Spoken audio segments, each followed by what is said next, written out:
കാള പോലെ വളർന്നാലും ആൺമക്കൾക്ക് അമ്മമാരെന്ന് പറഞ്ഞാൽ ജീവനാണ്. അതിന്റെ ഏറ്റവും വലിയ തെളിവാണ് ലൈവില് കുറച്ചു മുമ്പ് ഞാൻ കണ്ടത്.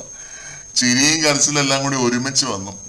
ജിൻഡോയുടെ അപ്പനും അമ്മയും പുള്ളിയുടെ പഴയ കരാട്ടെ ബ്ലാക്ക് ബെൽറ്റും യെല്ലോ ബെൽറ്റും ഒക്കെ എടുത്തോണ്ടാണ് വന്നത്.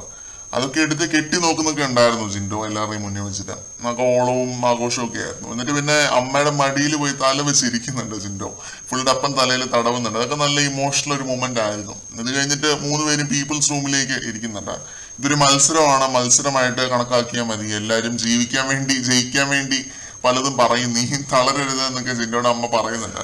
അമ്മയ്ക്ക് അറിയാമല്ലോ അമ്മയുടെ മോനെ, കൊണ്ടും കൊടുത്തും വളർന്നവനല്ലേ ഞാൻ എന്നൊക്കെ ജിൻഡോ തിരിച്ച് പറയുന്നുണ്ട് മാസമായിട്ട്. പിന്നെ പവർ ടീം ക്യാൻസൽ ആക്കിയ കഥയും ഒക്കെ പറയുന്നുണ്ടായിരുന്നു അമ്മയുടെ അടുത്ത്. പുള്ളിയുടെ അപ്പനാണെങ്കിൽ ബിഗ് ബോസ് വീട് എങ്ങനെയാണ് ഇവര് ഡിസൈൻ ചെയ്ത് സെറ്റ് ചെയ്തിട്ട് എടുത്തത് എന്നുള്ള ആലോചനയിലാണ്. മഴ പെയ്യുമ്പോൾ ഗ്ലാസ്സിൽ വെള്ളം വരുമോ എന്നൊക്കെ ജിൻഡോയുടെ അപ്പൻ ചോദിക്കുന്നത് കേട്ടു. ഇല്ലാന്ന് ജിൻഡോ ഒപ്പം തന്നെ പറയുന്നുണ്ട്. അപ്പച്ചൻ ചോദിച്ചത് വളരെ ജെന്യുവൻ ആയിട്ടുള്ളൊരു സംശയമായിരിക്കും. നമ്മൾ അതിനകത്തൊന്നും കയറാത്തോണ്ടാണ് നമുക്ക് ഇങ്ങനെയൊന്നും തോന്നാത്തത്. ഇത്രയുമായിരുന്നു പ്രധാന ലൈവ് അപ്ഡേറ്റുകൾ.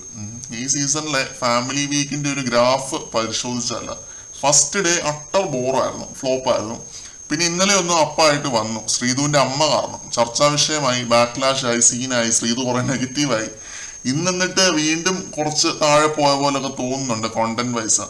ഒരു പാവം പ്രായമുള്ള അമ്മച്ചി അപ്പച്ചനും കൂടി വന്നിട്ട് എന്ത് ക്ലൂ കൊടുക്കാനാണ് ജിൻഡോയ്ക്ക്? പിന്നെ ജിൻഡോയ്ക്ക് ഓൾറെഡി പുറത്തെ കാര്യങ്ങളൊക്കെ ഓൾറെഡി കുറെയൊക്കെ അറിയാം, ഇത്രയും ഫാമിലീസ് വന്നത് വെച്ചിട്ട്. അപ്പൊ ഇത്രയുമായിരുന്നു ലൈവില് അപ്ഡേറ്റുകൾ. മറ്റൊരു അപ്ഡേറ്റുമായിട്ട് വീണ്ടും കാണാം.